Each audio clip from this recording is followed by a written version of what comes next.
Pemirsa, Anda masih menyaksikan Hidup Sehat. Nah, ramuannya ini sudah jadi pemirsa. Kita akan mencicipi ya bagaimana rasanya yang tadi kita sudah campur dengan beberapa herbal-herbal lainnya. Betul. Seperti daun jati Cina, Betul. daun jati Belanda, ada juga ini apa dok? Temulawak ya? Iya, temulawak kunyit, dan kunyit, teh. kemudian teh hijau. Iya. Nah, Mas Venda, tertarik nggak nih untuk mencoba nih ramuan yang tadi kita sudah bikin gitu? Of course, sebagai pecinta herbal tertarik dong untuk Iya. konsumsi ini. Silakan. Oke, silakan Mas dicoba. Ya, Oke. ini tanpa madu ya. Oh, tanpa madu ya, Iya. ini masih panas ya teman-teman. Coba ya, dikit. Gimana tuh rasanya Mas? Pahit tapi menyegarkan. Wah, pahit tapi menyegarkan ya. Wah, kayaknya Mas Venda nagih nih ya, diseruput lagi. Karena menyegarkan, jarang-jarang di Jakarta nemu seperti ini, kecuali bikin sendiri. Iya. Tapi Mas Venda tertarik nggak untuk bikin ini di rumah? Tertarik karena pertama ini bikinnya kayaknya nggak sulit ya. Biayanya juga tidak mahal, Iya. seperti itu. Ya. Oke, nah dok, ini kita ada fakta mitos juga nih dok. Rebusan rimpang, temulawak, ini jika dikonsumsi secara rutin Ya. dapat membantu menurunkan kolesterol. Fakta atau mitos? Ya, fakta. Fakta. Ya, jadi gini. Kolesterol itu kan sebenarnya dibentuk di hepar ya, di hati, di metabolisme hati kita kalau bagus, maka kolesterol kita biasanya juga termetabolisme dengan bagus juga, gitu. Jadi otomatis gitu ya. Makanya kalau misalnya ada juga yang cerita nih pasien, dok saya itu sudah makan pantang dan sebagainya, tapi kok kolesterol saya naik turun nggak karuan. Jangan-jangan ada gangguan di heparnya, makanya harus hati-hati juga, dicek juga bagaimana metabolisme heparnya, bagaimana exercise-nya, bagaimana dietnya, apakah sudah sesuai dengan anjuran yang memang untuk menurunkan kolesterol yang seperti itu.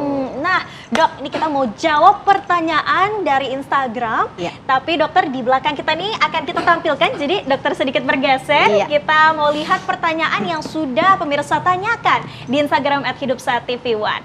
Nah, yang pertama ada dari Fahmi.Safardi, Iya. dok. Dok, izin bertanya, apakah benar bawang putih dapat menurunkan kolesterol dan cara konsumsinya lebih baik secara mentah atau diolah dicampur dengan ramuan lain? Terima kasih, dok. Selanjutnya ada dari Dani_CK81, dok, kuning telur itu bisa menjadi pemicu kolesterol nggak? Dan yang terakhir ada dari Siti Fuani, dok, kenapa kolesterol saya kadang normal, kadang tinggi, padahal saya udah pantang dari segi makanan. Wah, ini mirip-mirip dengan yang tadi ya, dok.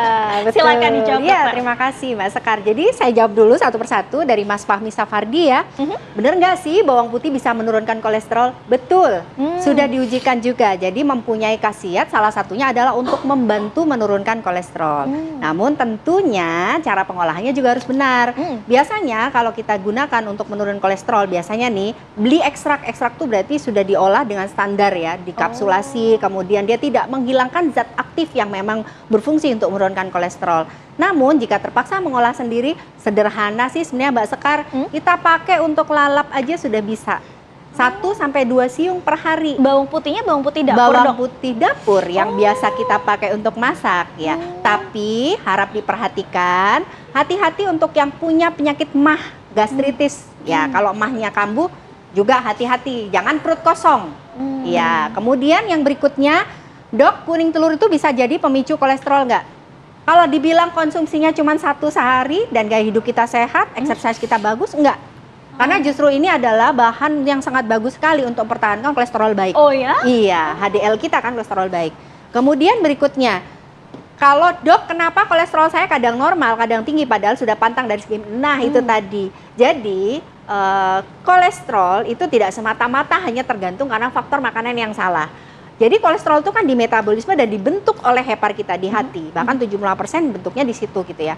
Jadi semua berpengaruh secara holistik, secara komprehensif, secara keseluruhan. Mulai dari faktor olahraga, faktor stres, kemudian faktor genetik, faktor turunan juga berperan ya. Jadi kalau orang tuanya ada memang sering banget mengalami hiperkolesterolemi atau dislipidemi, biasanya anak-anaknya juga harus hati-hati. Seperti itu Mbak. Jadi bukan cuman nyalahkan ini ya makanan gitu ya, karena sebenarnya itu komprehensif. Jadi kalau makannya memang banyak gorengan dan terus menerus dan tanpa diimbangi olahraga, stresnya juga tinggi, ya pasti naik gitu. Tapi kalau tidak, Misalnya cheating itu boleh loh sekali-sekali karena dopamin kita juga butuh itu gitu. Kalau kita dipantang 100% stres ya. Boleh kalau sekedar nyicip gitu boleh, tapi imbangi dengan gaya hidup pemirsa, sehat lain yang imbangi sehat. dengan gaya hidup sehat. Iya, nah cuma dok, tadi sedikit kan aja cheatingnya. pertanyaan dari netizen nih. Iya. Kalau dari Mas Venda ada nggak nih apa yang ditanyain? Oke, banyak ya tentu saja ya. Iya. Terutama tadi mau tanya dok beberapa. Yang pertama nih ya, Iya. kalau minum konsumsi yang herbal ini tadi ya, Iya. idealnya sehari berapa kali sih?